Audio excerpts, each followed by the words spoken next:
Et regardez un peu, j'aimerais vous présenter une carrière de pierre. Lorsque on faisait avant les maisons, on allait vers un rocher. C'est pourquoi on parle du rocher où tu étais taillé. Et on taillait le rocher et on sortait des pierres. Avec ces pierres, on pouvait construire un château, un palais royal. On pouvait construire un temple.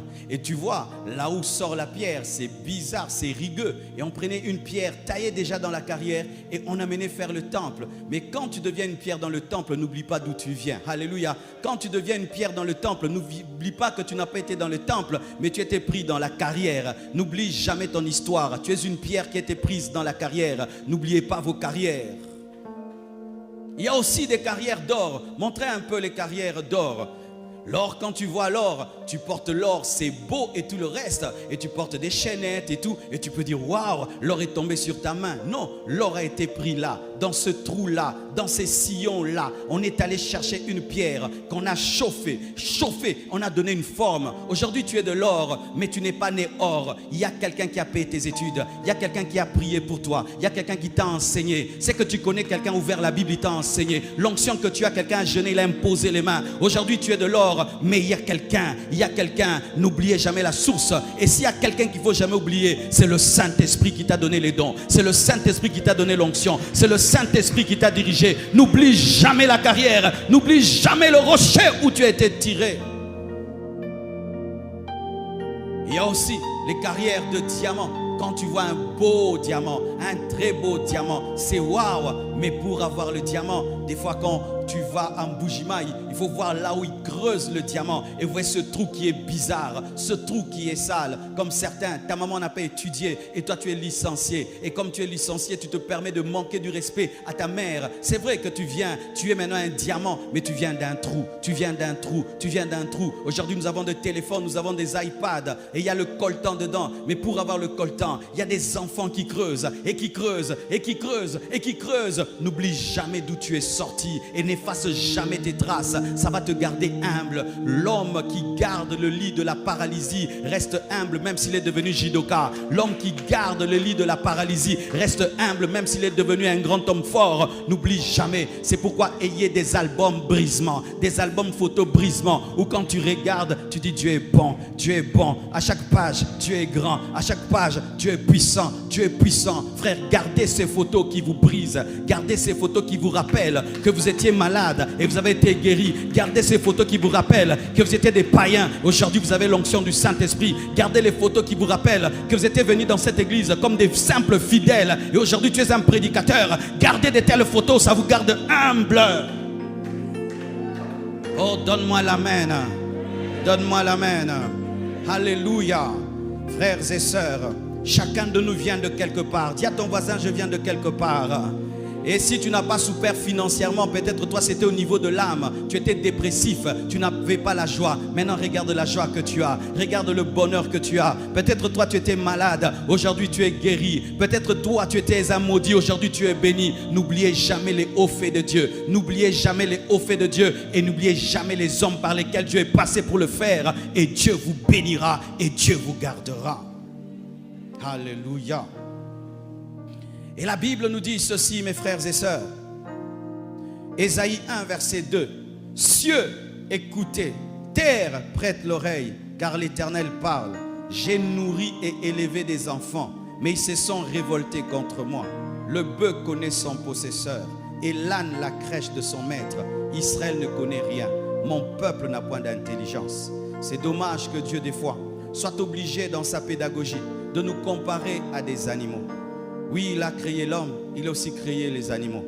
Et quand il regarde sa créature, bizarrement, c'est la créature à laquelle il a donné son image et qu'il a donné le plus grand potentiel qui manifeste la grande rébellion. Les animaux n'ont jamais péché, mes frères. Ils nous ont accompagnés dans notre chute. Le lion n'a jamais péché. Le lion nous a accompagnés dans la chute. Et Dieu dit, il a créé l'homme. Il a créé des enfants, il a nourri et élevé des enfants. Mais ces enfants qu'il a élevés et nourris se sont révoltés contre lui. Et quand il compare sa créature qui a été créée à son image, il la compare au bœuf, il la compare à l'âne. Il dit ceci, le bœuf lui connaît son chef, le bœuf est soumis à son chef, l'âne connaît sa maison. Mais nous qui sommes créés à l'image de Dieu, nous ne connaissons pas notre maison. Oui mes frères, tu peux avoir un chien et à côté, il y a un homme riche. Le chien ne va jamais te quitter pour habiter chez l'homme riche. Il va mourir avec toi. Il va vivre avec toi. Un chien. Le chien t'accueillera toujours quand tu reviens du travail. Il est toujours loyal. Il va toujours être heureux de te recevoir. Mais il y a des hommes qui sont ingrats, des hommes qui sont déloyaux face à Dieu, alors que l'animal à qui tu donnes seulement un peu de nourriture chaque jour est reconnaissant. Comment des animaux peuvent reconnaître leur maître? Comment une poule peut connaître? Moi je dors là, mais toi tu ne sais pas qui t'a créé.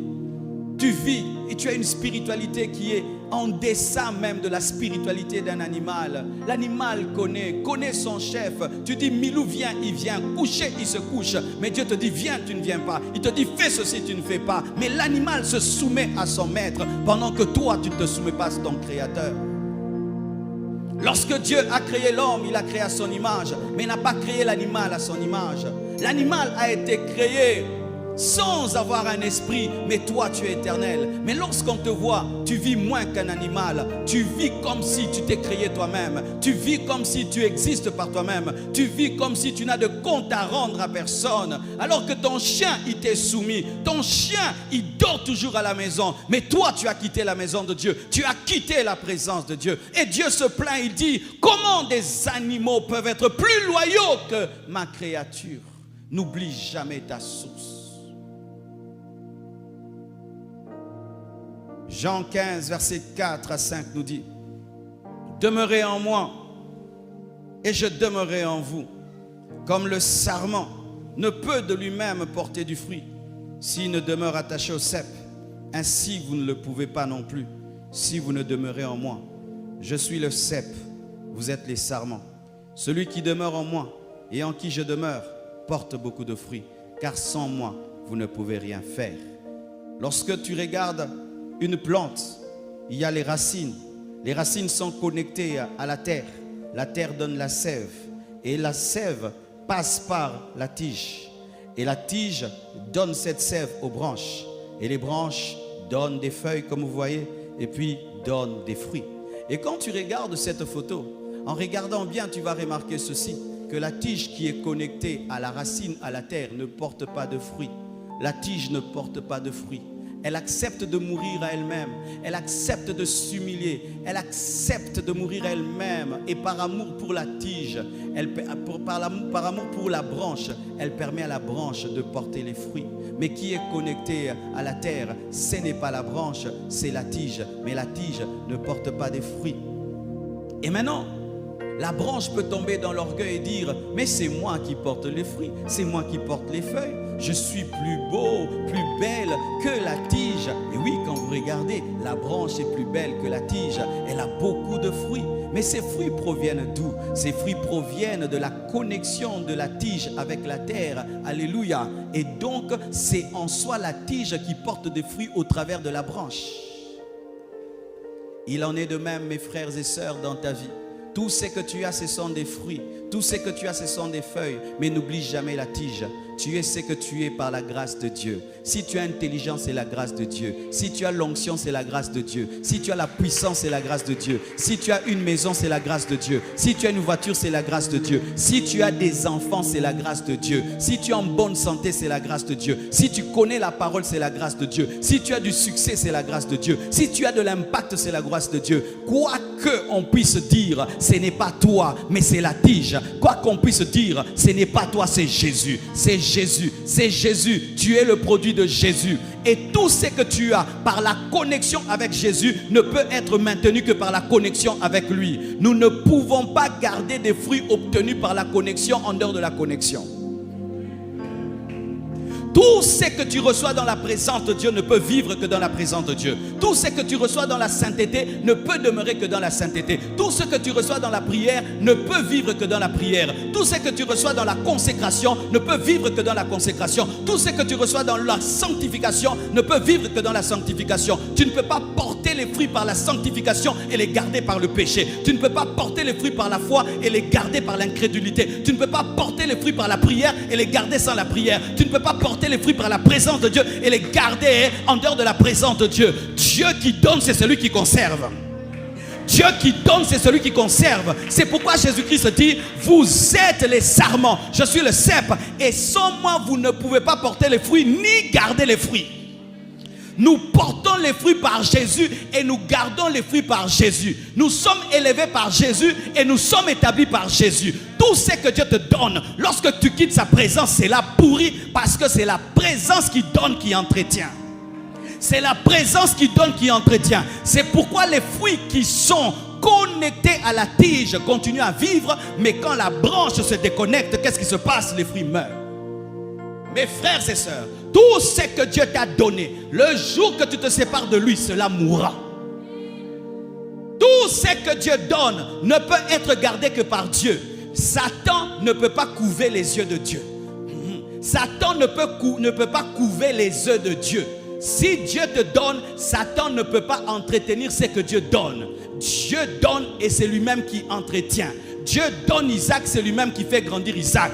Dieu donne les fruits, c'est lui-même qui fait grandir les fruits. Si Dieu t'a donné la richesse, maintenant tu vas auprès du diable pour que le diable l'entretienne, tu vas perdre ta richesse. Si Dieu te donne l'onction, tu vis maintenant dans le péché, tu vas perdre l'onction. Celui qui donne, c'est celui qui garde. As-tu gardé celui qui a donné? Et regardez ceci, mes frères, il y a un exemple dans la Bible.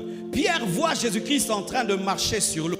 Et puis il dit à Jésus-Christ, si c'est bien toi, ordonne que je vienne. Jésus lui dit, ok, viens, ordonne que je vienne. Il dit, ok, viens. Et Pierre commence à marcher. Et pendant qu'il marche, il commence à s'enfoncer parce qu'il regarde le vent et il regarde la tempête. Et voilà maintenant qu'il sombre. Jésus-Christ vient, l'aide et marche avec lui et le ramène dans la barque. Voici maintenant, si Pierre commençait à dire aux autres, j'ai maîtrisé la technique. Quelle technique? De marcher sur l'eau. Je n'ai plus besoin de Jésus. Venez demain au bord de l'eau. Je vais vous faire la démonstration de marcher sur l'eau sans Jésus. Et puis il vient, il met les pieds. Il va mourir ou vivre? Pourquoi il va mourir? Mais il avait déjà marché. Pourquoi il ne peut plus marcher? Parce que celui qui l'a fait marcher n'est pas là. C'est-à-dire que Dieu n'engendre pas des professionnels, il engendre des amateurs qui dépendent de lui. Donne-moi la main, maintenant j'ai commencé à parler. Ce n'est pas parce que Dieu l'a fait qu'il le fera. Dieu le refera s'il est là. Ce n'est pas parce que tu as fait que tu pourras refaire. Tu pourras refaire si celui qui a fait est encore là. Ce n'est pas parce que tu as marché hier que tu marcheras aujourd'hui. Tu marcheras aujourd'hui si celui qui t'a fait marcher hier est là. Parce que Dieu n'engendre pas des professionnels qui peuvent faire les choses sans lui, mais il engendre des amateurs qui sont toujours dépendants de lui. C'est pourquoi, alléluia, lorsqu'il a voulu vaincre Goliath, il n'a pas cherché les professionnels de l'armée, il a cherché l'amateur David qui était derrière les bergers de son père, parce que lui pouvait dépendre de lui dans le choix des armements. Dans le choix des armements. Mais ceux qui étaient des professionnels ont choisi des épées, mais tu ne peux vaincre Goliath par l'épée parce qu'il a une plus grande épée, mais tu peux le vaincre par la pierre qui représente déjà Christ, et ainsi tu le vaincras. Sois un amateur, sois un amateur, sois un amateur. Ne dis pas c'est lui la sagesse, c'est lui la connaissance. Ne dis pas je sais prêcher, je ne vais pas prier. Je sais prêcher, je ne vais pas prier. Même si tu prêches 1000 fois, tu vas prier 1000 fois. Même si tu guéris les malades 1000 fois, tu vas prier 1000 fois. Pourquoi? Ce n'est ni par force, ni par puissance, mais c'est par le Saint-Esprit. Même si tu as marché sur l'eau hier, tu as besoin encore de Jésus aujourd'hui, parce que Dieu n'engendre pas les gens qui conduisent les vélos. Donne-moi la main. Vélo, oui, je vais t'expliquer pourquoi j'ai dit vélo. Qui roule à vélo? Voici comment on apprend à rouler à vélo. Tu montes sur le vélo et puis il y a quelqu'un qui te pousse. Vrai ou faux? Il tient les vélos très fort et toi tu pédales. Et puis tu dis non, non, mets le volant, le guidon tout droit, tu tiens, lui te pousse.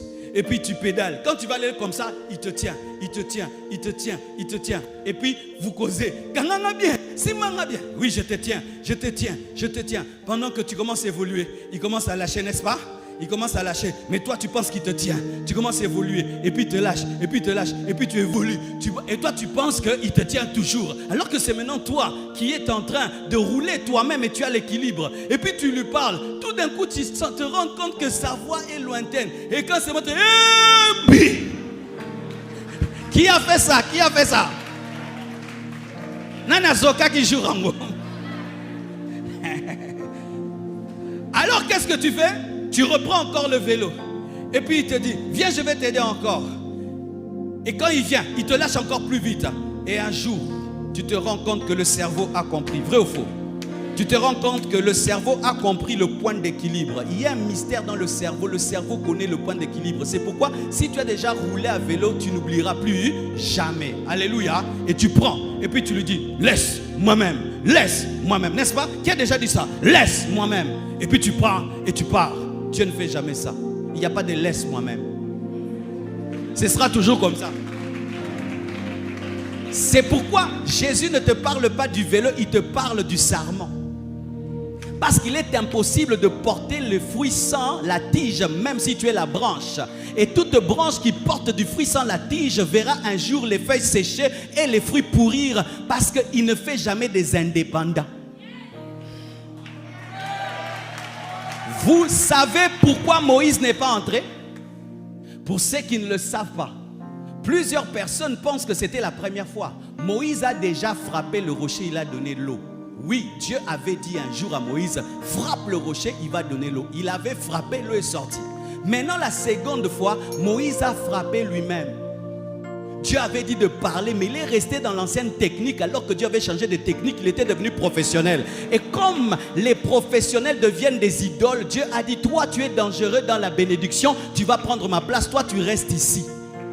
Si tu ne veux pas rester, sois toujours un amateur, indépendant, qui pose toujours des questions. Pose des questions. Papa, c'est pourquoi lorsque vous lisez la parole au sujet des prophètes de la Bible, même quand Dieu pose une question bête, les gens disent c'est comment?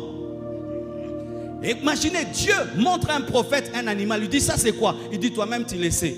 Et ça n'était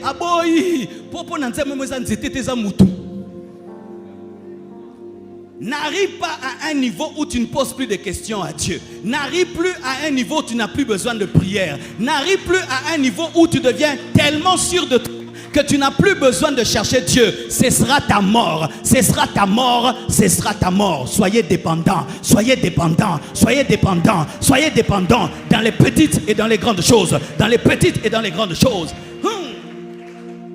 S'il y a un domaine dans lequel un parent ne peut pas compter sur Dieu, c'est dans le nom de son enfant. Mais remarquez Jésus, même son nom a été donné. Jean-Baptiste, son nom a été donné. Dieu veut être le Dieu des détails de ta vie. Tu veux déménager, tu lui poses la question. Tu veux faire les affaires, tu lui poses la question. Tu veux porter un habit, tu lui poses la question. Tu veux commencer l'université, tu lui poses des questions. Tu lui poses des questions surtout. Pourquoi? Parce que c'est ton mari. Alléluia. Tu dois garder la dépendance. Quitter tout professionnalisme qui fait de vous-même des dieux pour vous-même.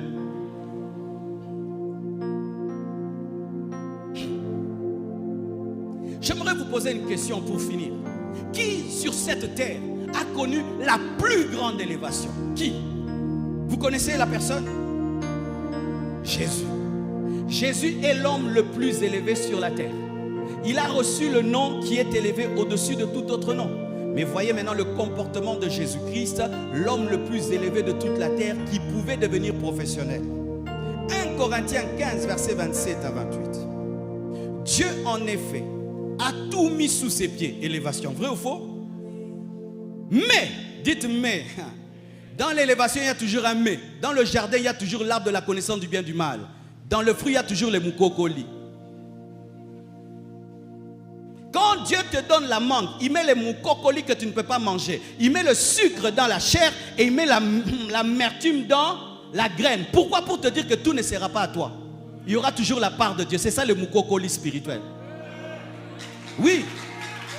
Dieu nous enseigne au travers de la nature. Tu vois, Dieu savait que si la chair était sucrée et le moukokoli était sucré, on allait manger et la chair et le moukokoli et il n'y aurait plus de mangue. Comme il connaît la gourmandise de l'homme, Dieu a mis le sucre dans la chair, mais dans le moukokoli, il a mis l'amertume. Qui sait qu'il y a l'amertume dans le moukokoli?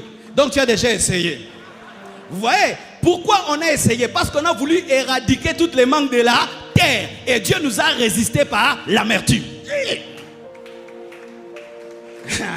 Le jardin est toi, sauf. La bénédiction est à toi, sauf. L'élévation est à toi, sauf. Sauf quoi? La part de Dieu. La part de Dieu. La part de Dieu. La part de Dieu. Même dans l'élévation de Jésus-Christ, il y avait un mais. Il y avait un sauf. Dieu, en effet, a tout mis sous ses pieds. Mais, lorsqu'il dit que tout lui a été soumis, il est évident, c'est-à-dire ça ne se discute pas, que celui qui lui a soumis toutes choses est accepté. Et lorsque toutes choses lui auront été soumises, alors le Fils lui-même sera soumis à celui qui lui a soumis toutes choses, afin que Dieu soit tout en tous. Acclamez la parole. Oh, donne-moi la main, je vais parler. Donne-moi la main, je vais parler. S'il y a quelqu'un qui devait se rébeller, c'est Jésus. Qui est devenu chair, le Père ou le Fils? Qui a senti la chaleur de la terre, le Père ou le Fils? Qui a souffert à la croix, le Père ou le Fils? Qui a les traces de la croix, le Père ou le Fils? Qui a dragué l'église, le Père ou le Fils? Qui a doté l'église, le Père ou le Fils? Qui est mort, le Père ou le Fils? Le Fils meurt, il souffre et il reçoit le nom qui est élevé au-dessus de tout autre nom. Les démons lui sont soumis, la maladie lui est soumise, les principautés lui sont soumis. Mais la Bible nous dit, à la fin des temps, lorsque toutes choses lui seront soumises, c'est-à-dire la mort et tout le reste, lui-même se soumettra à celui qui lui a soumis toutes choses, la loyauté, la gratitude. Si Jésus peut être humble, tu dois être humble. Si Jésus adore le Père, tu dois adorer le Père. Si Jésus se soumet, tu dois te soumettre. Même si tu es milliardaire, tu ne peux pas arriver au niveau de Jésus-Christ. Même si Dieu te bénit comment, ce n'est pas le niveau de Jésus. Même si Dieu te donne, prends ta couronne, jette à ses pieds. C'est pourquoi la Bible, parlant des 24 vieillards, qu'est-ce qu'on dit? Ils jettent leur couronne devant le Père. Celui qui jette la couronne aura une autre couronne. Parce qu'il y a renouvellement de couronne. Dieu te donne la couronne, toi tu la jettes à ses pieds, il donne une autre. Tu jettes à ses pieds, il donne une autre. Il jette à ses pieds, il donne une autre. C'est pourquoi tu vas monter, tu vas monter, tu vas monter, tu vas monter, tu vas monter, tu vas monter, tu vas monter. Soyez des adorateurs, soyez des adorateurs, soyez des adorateurs. Donne-moi la main que je te parle. Encore que je te parle. Est-ce qu'il y a un homme qui a la reconnaissance ce matin? Est-ce qu'il y a un homme qui a la gratitude ce matin? Est-ce qu'il y a un homme qui a la fidélité ce matin?